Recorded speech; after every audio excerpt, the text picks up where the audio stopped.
Greetings, this is Jim Lindsay. This is a lecture over Chapter 1 from the textbook for our course.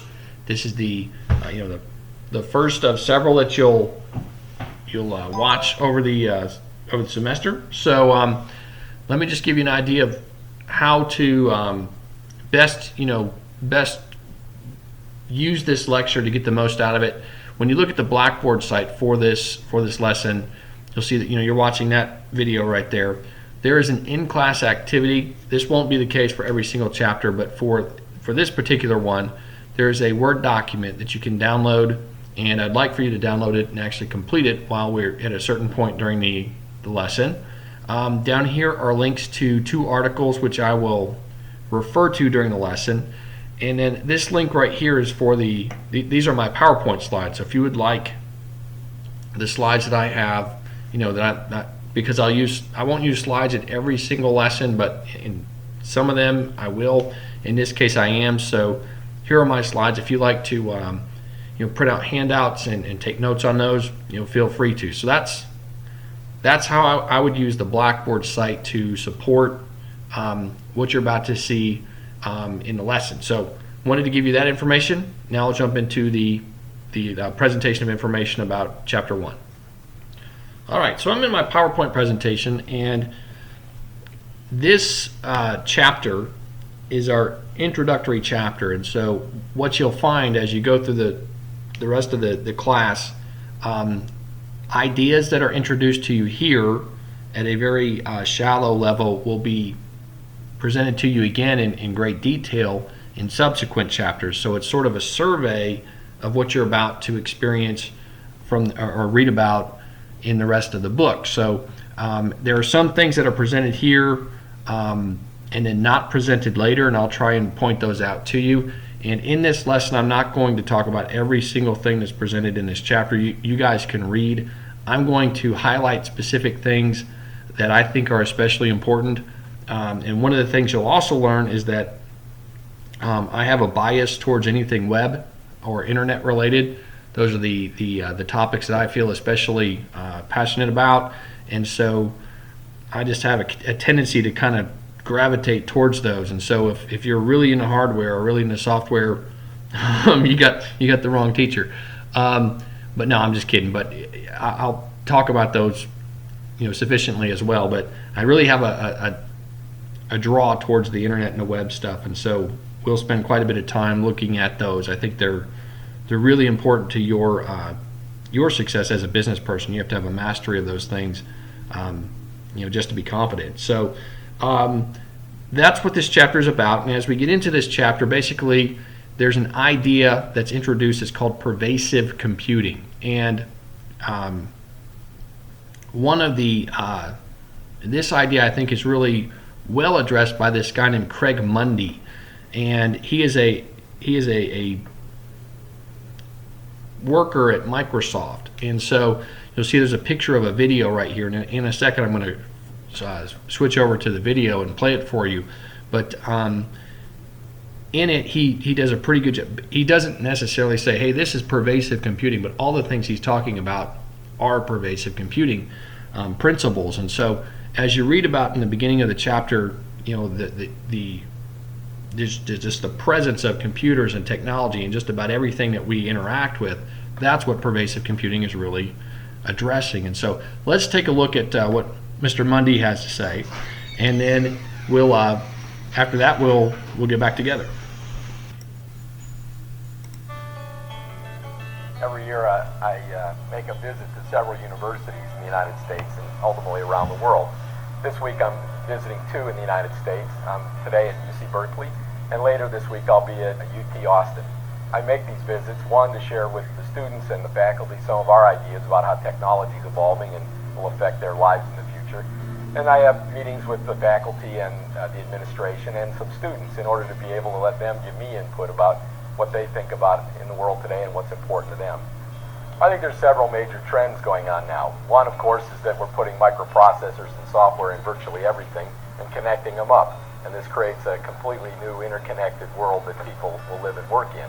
Now that people have more than one computing device in their life, they don't just live with their PC, they increasingly you're going to find that these things don't want to just be used one at a time. Earlier this year, we introduced a concept called smart glass, which is a general name for a technology of using these devices together, your phone, your laptop or tablet, and your Xbox or TV. And so increasingly we're designing experiences not just to be portable from one device to the next, like your old email might be, but where people can actually design an experience that is intended to be consumed actively with two devices or more at a time. For example, movie watching, where you can be looking at the movie on the screen, and if you look down at your phone or your tablet, you'll see background information, metadata about the movie, the actors, generation of all the different scenes if you wanted to jump around and find them. The world is full of more and more sensors, including those in our own devices, but also around us. As a result, there's just a huge amount of data that's being collected all the time, and the capacity of the internet storage systems to hold this really creates a new opportunity, the ability to mine that data for new kinds of information. A related technology that we also think is going to be critically important is machine learning. Machine learning is the ability for a computer to find patterns in data that, in fact, humans might not be able to find at all. Machine learning will apply to the generation of new user interface concepts, the ability for the machine to see and speak and listen. All these will have a machine learning component in the future.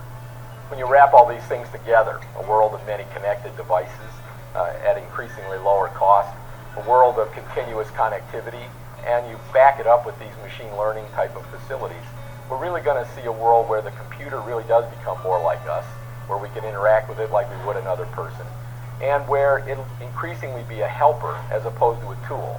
You won't be required to master some incredibly complex technology in order to get greater and greater benefit. And this will affect everybody in their lives at work, at home, and at school.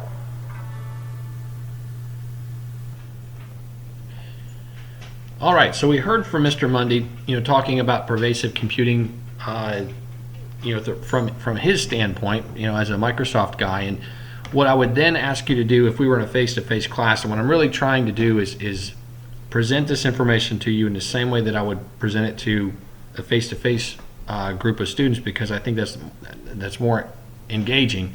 I would ask you these questions, and as you read the text, the subsequent pages, the beginning of the chapter, basically up through about like page 10, 11, 12 of your book, as you get up to about there, it presents to you almost in this order.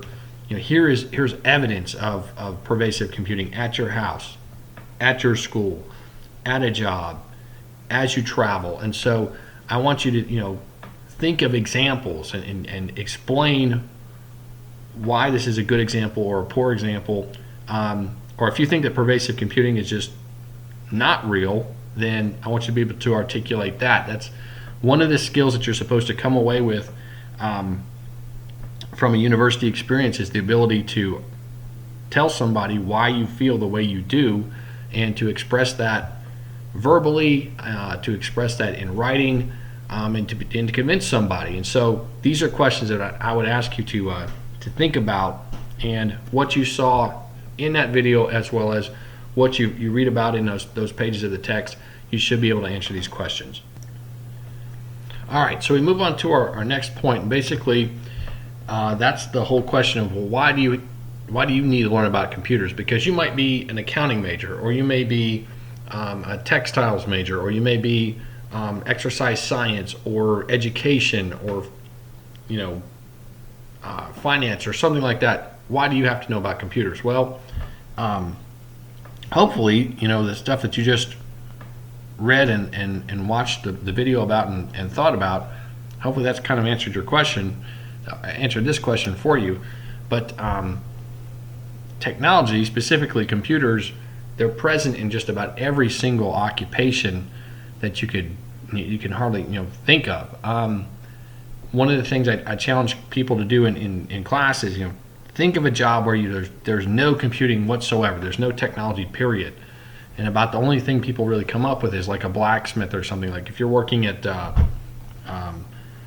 Shakertown, or you're working at like Holiday World, and you're like the blacksmith, and that's one of the few examples people can come up with where there's not some sort of computer component. So you're going to have to develop some sort of mastery of this stuff in order to succeed at your job. Now, as you can see from the comic strip that's on the slide, as well as the text there, people that refuse to adopt change, or people that really resist change, they usually put themselves at a disadvantage. And so this sort of technology, you guys are probably just used to it. If you're the a young college age person, you've been working with this stuff ever since grade school, and so you're really comfortable with it. If you're someone who, like me, who's in their 40s, and you remember stuff before computers were quite so prevalent, you might resist it more. If you're recently retired, or from some other industry, you may not have as much experience with it. And my request for you is to consider just really embracing this technology as much as you can and learn it as well as you can, because if you don't, I think you really put yourself at a disadvantage in the marketplace. Okay, and so the next question, that hopefully this is a pretty natural progression here, but hopefully this next question will be pretty natural for you. So what is a computer? And you have a definition on the screen in front of you, and you can read that. But basically, as this face right here denotes, that's a really boring, albeit it's an accurate definition. That's kind of a boring definition. What I would encourage you to remember is this, and I'll give you a second to read that. A computer is a universal machine for processing data, and in that regard, computers are very unique from technology that has preceded it. And so what I mean by universal machine is basically you can take a computer, and you could take the same computer, put it in front of 5 different people, and each of those 5 different people are going to find different uses for that machine. Some may use it for accounting purposes, some may use it for drawing, some may use it for internet browsing, but that same computer, depending on the person who's using it and the software they choose, will basically dictate how it turns out and becomes a useful tool. So I want to jump over to this guy. There's a guy named Paul Ceruzzi. He's pictured right here. He's a historian of computing, and there's a video in here that really helps you. It really creates a good mental anchor with this. And basically, watch the video of the car that is supposed to become an airplane, because what that does, that is such I think just a drastic, crazy example of someone a machine trying to do more than one thing. That really kind of nails this home. So let's take a look at that, and I'll see you in just a moment.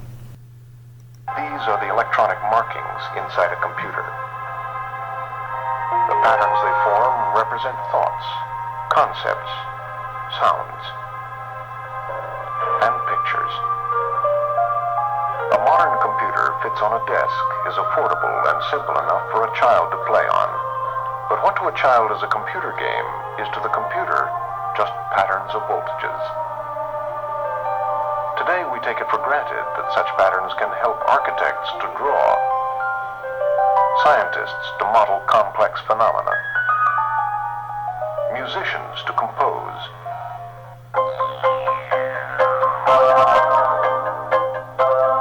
and even aid classical scholars to search the literature of the past. Yet a machine with such powers of transformation is unlike any machine in history. Most machines will do only one thing. Every so often, someone tries to build an automobile that turns itself into an airplane. You see it all the time, and they don't work. They can be made to work, sort of, but a good automobile is not a good airplane, and a good airplane is not a good automobile. So when I think of the term universal machine, I feel like, well, is that what a computer is? And I suppose, in a sense, yes, it is. Only it's deadly serious that a computer does have this kind of ability to transform itself into different things. A very good example is your standard personal computer, which you can use for engineering drawings, you can use it for mathematics, you can use it for word processing, you can use it to sort names and addresses, all kinds of activities. It's the same computer. And the person who buys it decides, well, I want to use it for this, I want to use it for that. My daughter uses a computer for drawing. I use the same machine for writing books, something like that. And it's fine. There's no problem. In fact, it does a wonderful job at all of those things. Due to this versatility, today computers control the way the world works. From the billions of dollars which fly back and forth across the globe each day, to the millions of goods in our shops, tiny computers can be found in everything from cars to household appliances. But computers don't just do things like other machines. They manipulate ideas.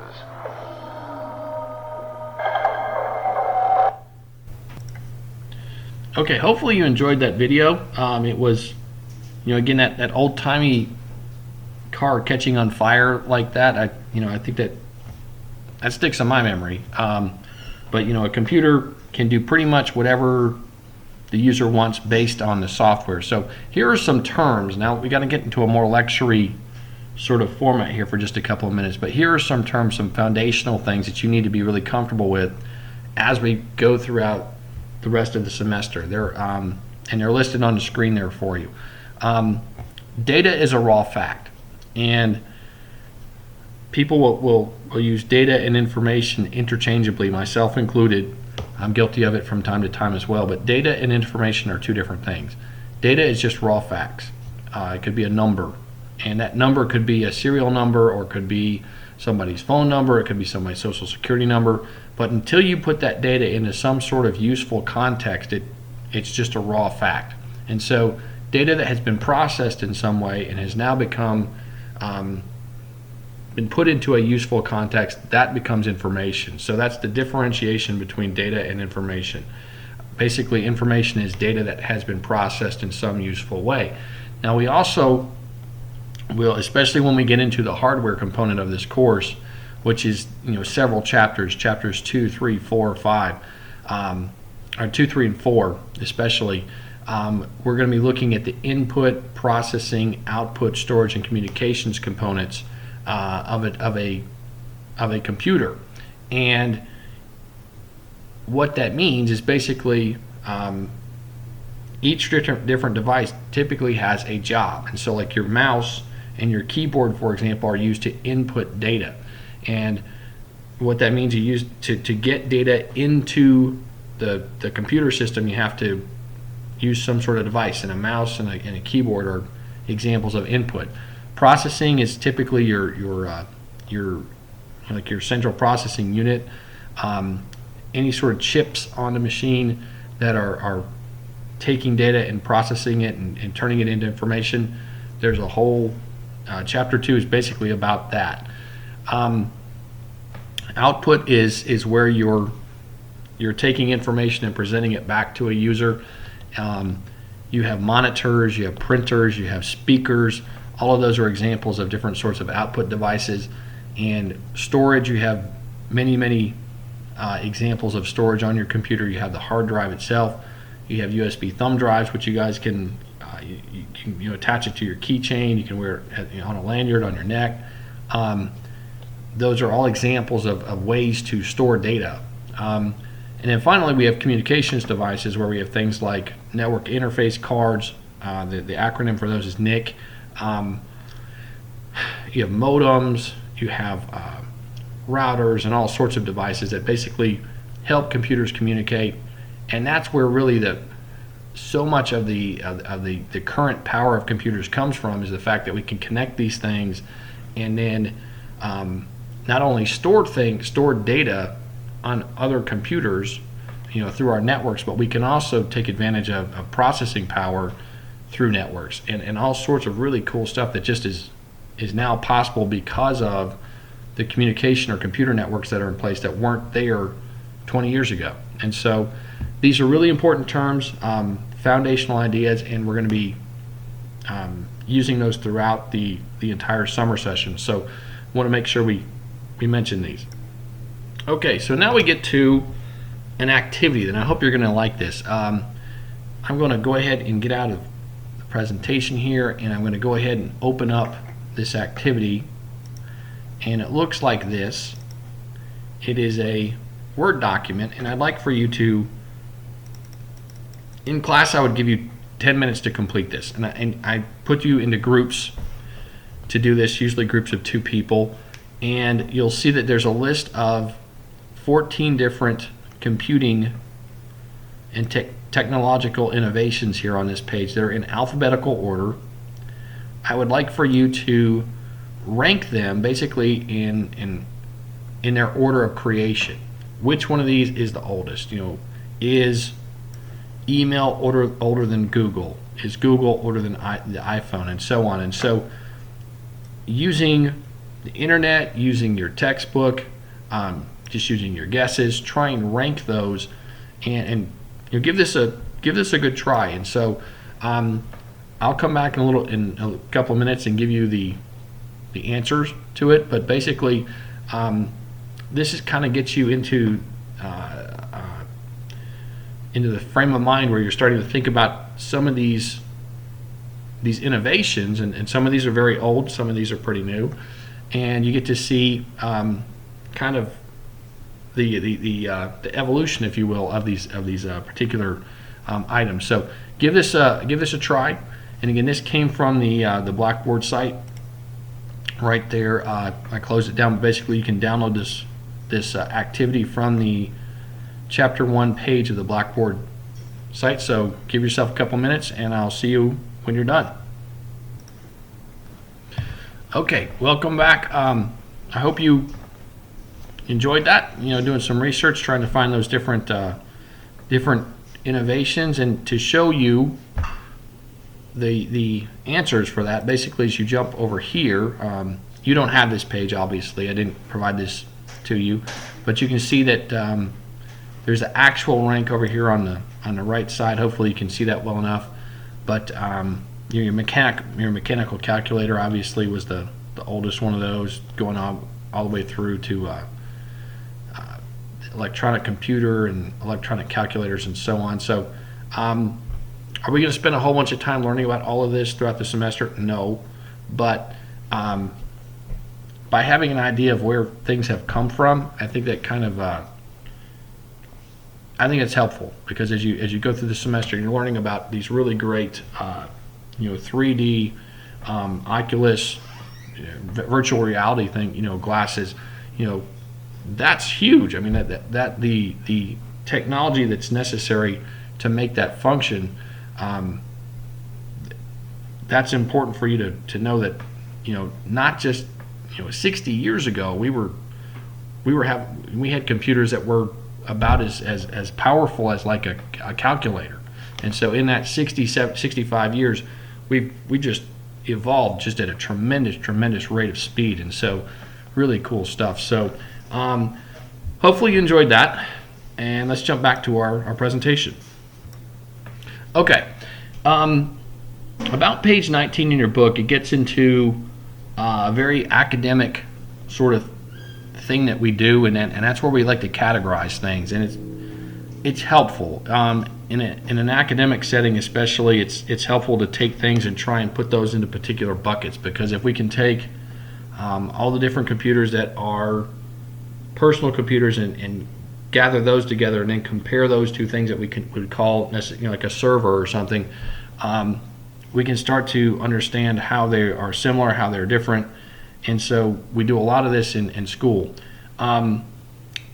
What your textbook authors do, they take computing devices and basically put those into 6 different categories. And they start with embedded computers all the way up through supercomputers. And you'll see, as you look at this arrow right here, as you go up and to the right, that the devices become more and more powerful. They also become more and more expensive. And I wanted to give you an example or two of each one, because I think that helps you again put this stuff into context. Your embedded computers are things like you saw in that little video clip with Paul Ceruzzi, where you've got like a car, and a guy slammed, or a lady or a man slams on the brake of their cars, and the anti-lock brakes engage. there's a little computer chip in there, which is basically stopping each of those brakes at just the right time so the car doesn't skid. That's an embedded computer. You couldn't take that same computer and then try and make it write a research paper. That's one of the few examples where a computer is really a kind of a singular device. And so those embedded computers, you think about your K-Cup coffee makers, there's like a little computer in there. And for a while, you may have seen this in the news recently where the Keurig 2.0s that came out, they were trying to make it so you could only use Keurig approved coffee cups that to make your coffee. And so they had basically DRM software in there, so digital rights management software in there that was trying to read whether the K-Cup was legitimate or not. And so that's an embedded computer inside of that device. And so that's the least powerful, the least expensive, the most narrow in their ability, and that's on the very low end of the totem pole there. As we move up and to the right, we get into our mobile devices, and this is basically going to be just about, think about your phones. Best example is your cell phone, your smartphone. It's a computer. You can surf the internet with it. You can send emails with it. You can get maps. You can make phone calls. So many things that you can do with that device, and it's mobile. You can take it with you, and through the 3G, 4G, Wi-Fi connections that are around you, you can use it to communicate with other devices. So that's your best example of a mobile device. Now tablets and drawing a blank. Tablets and phones, that's good enough. So we've got like two different examples of your mobile devices there. Personal computers, basically that could be a desktop computer or a laptop computer, but that's going to be a computer that you would use to do like your school stuff. Those can be really inexpensive, all the way up to several $1,000s. I mean, if you bought like a really nice brand new Apple with all the bells and whistles, you could be spending a couple of $1,000s easy. But if you went out to Best Buy and you bought like the cheapest Windows laptop you could possibly get, or get like a Chromebook or something, you could spend like $300. So the range of expense for a personal computer can be really varied, but what we're talking about there is basically laptops, desktop computers that you're going to use at a regular job or as a student at like Western Kentucky University. You're going to be writing emails, you're going to be writing word processing documents, you'll be doing spreadsheet stuff, you'll do presentation kind of stuff with it, that sort of work, surfing the internet, all that sort of good stuff. When you get to a mini computer, in your textbook it refers to this as a server, and I have a problem with that. I'm not going to ask you questions that say, hey, when I talk about a server, I'm talking about something different. I'll get to that in just a moment. But a mini computer is what I'd prefer you call this next category. And the best example of this is, I think, one of the easiest to remember examples of this would be, think about your favorite Pixar movie. It could be Shrek. It could be Toy Story or Nemo or something like that. Think about one of those animated movies with the really cool animation and graphics in it that it looks real. You've got Woody and Buzz Lightyear, and they're running around, and the computers that they use to make those movies, those are very, very capable computers. We're talking like a $10,000, $20,000 computer, and that's a mini computer. It's got a very specific purpose. In this case, doing animation, and it has a tremendous amount of processing power. It has a tremendous amount of memory or RAM, and you have to have those things in order to run that kind of software to make things like animated movies. And so that's a great example of a mini computer. What are the other terms? Give the others that it talks about with those. So mid-range computer, mini computer, those are synonyms that I'm comfortable with. We'll get to the word server in just a moment. I think that I don't like using server for that, and I'll explain why in just a minute. Last two categories, you have mainframe computers, and basically a mainframe computer is it's a business computer. I don't know any human I don't know anybody that has a mainframe computer for personal use. That'd be just ridiculous. A mainframe computer has many processors, and it can be accessed by literally hundreds of people all at the same time. In Bowling Green, a good example of a mainframe computer is over at Fruit of the Loom headquarters. You may not know this, but Fruit of the Loom Underwear, their world headquarters is located in Bowling Green, Kentucky, and they have a mainframe computer, and with that mainframe computer, they have purchasing software and software that's helped with like their human resources stuff, and people all around the globe, because it's an international company, people from all around the globe can log into that thing at any time of the day and basically be doing requisitions or orders or purchasing things or payroll or all kinds of stuff on this very expensive, very capable computer. Even a mini computer would really struggle if it'd be able to do those things at all. And so that's what a mainframe computer is. And again, it's just something that's going to be at the corporate level, and it's used by many people all at the same time. Now our last category is something called a supercomputer, and it has even more processors and more processing power than a mainframe computer, but what's unique about it is that a supercomputer is typically only used to solve one or two problems at a time. And organizations that have a supercomputer are typically government type of entities, things like NASA or NOAA, like the weather forecasting group, the national organization they're trying to predict things like hurricanes and things like that. When you need that kind of mathematical processing ability, that's when a supercomputer comes into play. So like NASA is trying to figure out, back when we had space shuttles that were still going up, what is the correct trajectory for the space shuttle to come back through the atmosphere and not burn up? Well, that's a really hard math problem, because if you come in too steep, you burn up. If you come in too flat, you skip off and you don't make it. And so there's like this one trajectory that's going to actually work. And so they have to figure out what that is, program it into the computers on the space shuttles, and then hopefully get those astronauts back safely. Likewise, if you're trying to predict the path of a hurricane, well, lots of things come into play, like what is the humidity, how much rain is coming, how much rain is there, what is the temperature, what is the landmass that the storm is approaching, and all these sorts of different things that each one of those variables is going to impact the possible path that this big storm is going to take. And so again, that all of that really complex math is something that a supercomputer can handle and handle well. And those are the entities, like government entities like NASA or NOAA. Those will have a supercomputer. So those are the 6 different categories. Examples of different ones have been given. Now there is this word server. Let me go ahead and give you some,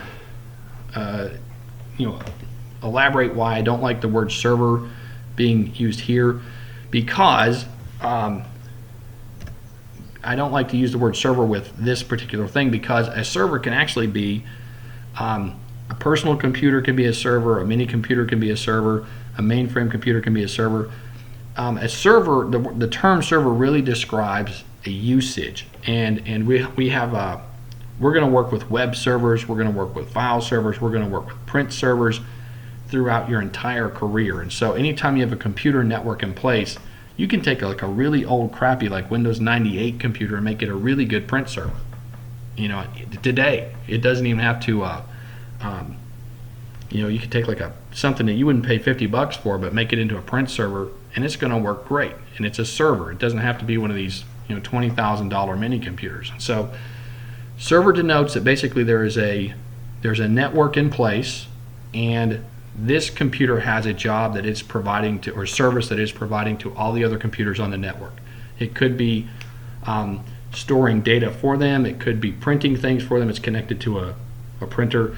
It could be providing web pages, so it has some sort of web server software on there, like Apache or IIS or something like that, and other computers are making requests and it's providing that service to them. So that's what a server is. So that's the breakdown of that component of the chapter. That's not really presented again later. They will use these terms throughout the rest of the semester, but they don't really give any explanation of them, so it's really important that we get that down now. And that's that. Okay, a couple more foundational ideas that are introduced in this chapter that I want to make sure we hit. One of them is the idea of an IP address or an Internet Protocol address. What is that? Well, think about this first. Let's say you got a really cool present for your birthday from your grandma, and you wanted to send grandma a thank you note. Well, this envelope right here is the envelope that you're going to send your thank you note to her with, and to send that to her, what would you put on this part of the envelope? What would you write right here? Well, obviously you would write grandma's address, right? So this is grandma's address right here. And then what goes over here on this part of the envelope? Well, obviously your address goes up here, because when the postman gets this, he's going to say, oh, this goes to grandma, it came from you. If it gets to grandma's house and for whatever reason grandma's moved or the address is incorrect, they can send it back to you because it has your address and her address, right?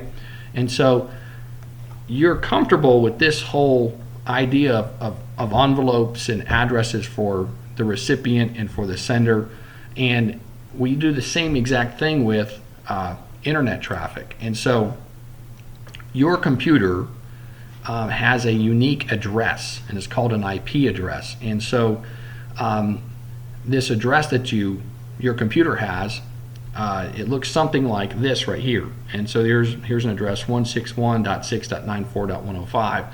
And with this IP address, you can do things, and that basically, if this was to grandma and this was your computer, that address would be up here in the corner. And then let's say you're using a browser and you want to look at the ESPN.com homepage. Well, you'd put in the IP address of ESPN.com right here. And so your request gets sent to the server, the web server for ESPN.com. And then when it gets your request, it says, oh, he wants the homepage. So it sends home.html back to your address at that particular location. So this whole concept of what an IP address is, it's part of something we're going to learn about in some detail when we get to the internet chapter. But it's something that's not real foreign when you relate it to something like this whole thank you note idea. And we all use computer networks every single day. I'd be surprised if you're not using computer networks for entertainment or for communication every single day. And knowing what an IP address is and knowing where it came from and how you can purchase these sorts of things if you want them, I think you need to know that. The format of an IP address is basically it's 4 numbers, and each of those numbers can be between 0 and 255, and they're separated by a dot. And we can get into more detail with this when we get into the internet chapters, but this whole idea of an IP address, it's introduced to you on about page 30 in the book. And so I wanted to point this out to you. In the next the next idea is the whole idea of a uniform resource locator or a web address. And I like to use the analogy or metaphor of like a biology class where we take something and we dissect it. And so when you look at this particular uniform resource locator, and it's a URL because it starts with the protocol and it runs all the way through the file name. That's what makes it a URL. You need to be able to identify these different parts. And so think back to your biology class. If you had maybe you had frogs or worms or cats or sharks or dogs or something that you guys dissected in anatomy class, well, I want you to be able to do the same thing with a URL. So when we look at this URL, the very first part that I want you to be able to identify is something called a protocol. And in this case, it's the hypertext transfer protocol. And we're going to look at multiple protocols throughout the class. We'll look at HTTP, HTTPS, FTP, just to name a few. And what this tells the computer is it tells it how to communicate. In this case, it's going to use that particular that particular standard as it sends data from your computer to the recipient. If it was using HTTPS, it would encrypt the data as it sent it back and forth. And so, that's the purpose of the protocol. That's the set of rules that explains how to communicate. The next thing that comes in this URL is the domain, and ESPN.com here is the domain. www is actually a computer at that domain, and so you could have multiple. I'm sure you've noticed this when you look at web addresses, but like there are certain different things that show up from the same domain. So ESPN.com could have baseball.espn.com or football.espn.com or hockey.espn.com, and what that means is basically there's a computer that has a different name. And so in this case, when we're going to www, that's like the root of their web server, and so that's basically where their homepage is probably going to be there. Now, there's the top level domain. That's basically indicating this is commercial.com, of course, is the most popular sort of top level domain. And I'm going to show you where you purchase these and how you would go about getting your own domain name as we go through the semester. You have to know that. As a graduate coming out of college, you have to be really comfortable with purchasing domain names, and we'll talk about that. These guys right here where you say football and NFL, these are just examples of folders, and these are the same exact things. If I opened up documents on my computer, and so you've got like my documents or documents on your computer, and you wanted to make a folder for fall 2016, and then let's say you took 3 classes. You took CIS 141, Finance 330, and Marketing 320. Well, each one of those would be a different folder, right? And then within each one of those folders, you might have things like week 1, week 2, week 3, week 4, and they're just folders. The same exact thing is happening right here. These are just folders on this particular computer, www. So on www, there's a football folder. Inside of it, there's one called NFL. There's probably another folder in there called college, and another one maybe it says high school or Canadian League or whatever, or European football. And so those are directories or folders or paths. Those are all synonyms for basically these folders here. And finally, we get to the web page itself, and then patriots_win.aspx. That's the file that somebody's wanting to look at in these folders on this computer at this domain name using that particular protocol. And so that's that's something that this is web stuff that I think you should know. So these are things I want to point out to you.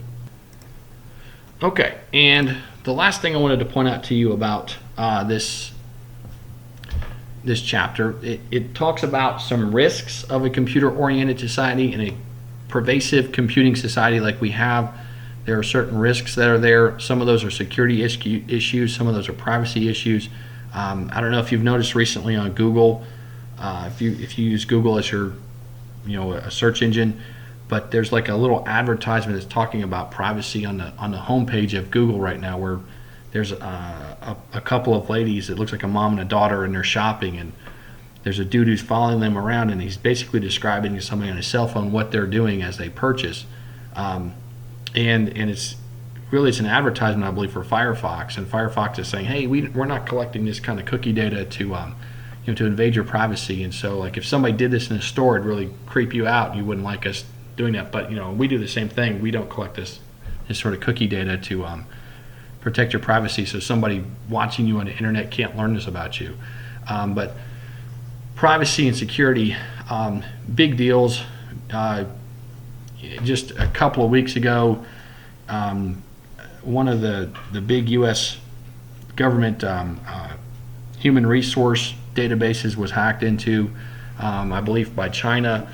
At Anthem, that's a big insurance company. That's the insurance provider for employees at Western. This last semester, we had Anthem experienced a security breach, and so basically a bunch of employees at Western had social security numbers and tax information, all sorts of stuff that was stolen. A number of people that work at Western have had tax returns filed on their behalf when they basically trying to get their tax returns. I mean, it's this stuff is real, and so knowing how to protect yourself as well as you possibly can, that's one of the things you want to take away from this course. And so it's just mentioned just briefly on about pages like 36, 37, and it's going to go into great detail as we get into subsequent chapters 15 and 16 in particular. But these are things that we want to get into. I just want to sort of pique your interest with it at this point. But with that in mind, I'd like to close out with this, and basically these are some cookies about an article. And I'll flip over to the article real quickly. Okay, the links to this article about the zombie cookie, and then it's a follow-up article about that zombie cookie. These are from Harris Technica. This is a website I really enjoy. It's a technology website, and I'll probably use examples from this a lot. But these two articles are about the same thing. Basically, this is the before and then this is the after. But as you read this article, you may be a Verizon customer, and what is going on with Verizon is that there's a certain kind of cookie, and a cookie basically is a text file that is created by a web server. And what that cookie does is it identifies your computer to the server. So as you're doing stuff on the internet,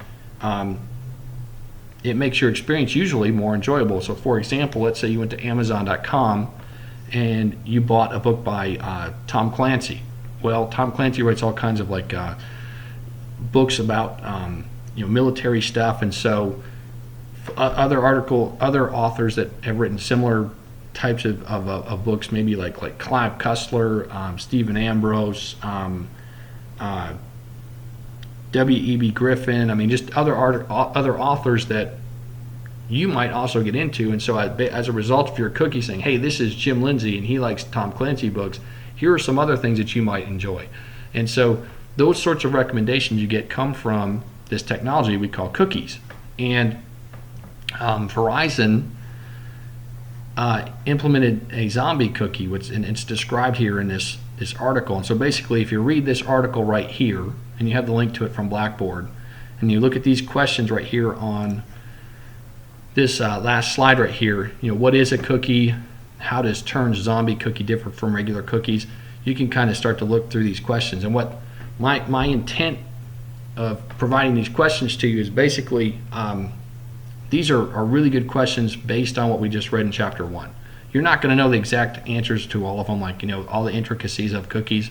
Of course you should know that. You haven't studied this stuff yet, but making you think about privacy and security concerns, and why might having such an innovation as a zombie cookie, why would that be a good thing for Verizon potentially? If you're a shareholder at Verizon, why might that be a good thing, or a turn? If you're a customer, why not? And so it's just these are the kind of things that you should be able to read an article and then think about these sorts of things as a college graduate. These are skill sets I think that you have to have really well mastered, and so I provide these sorts of things to you towards that end. So to conclude, let me jump back to one more place. Let me jump into my presentation here with the last slide here. So to conclude, that's stuff about a bunch of topics from Chapter 1 I feel are important. There were other things presented in there that were also important, but these were the highlights I felt. And so I hope that you've enjoyed it. I hope you've enjoyed the other additional stuff I put in, like the video from the guy from Microsoft, and the Universal Computing and Universal Machine video. Please let me know what kind of questions you have, and thanks again.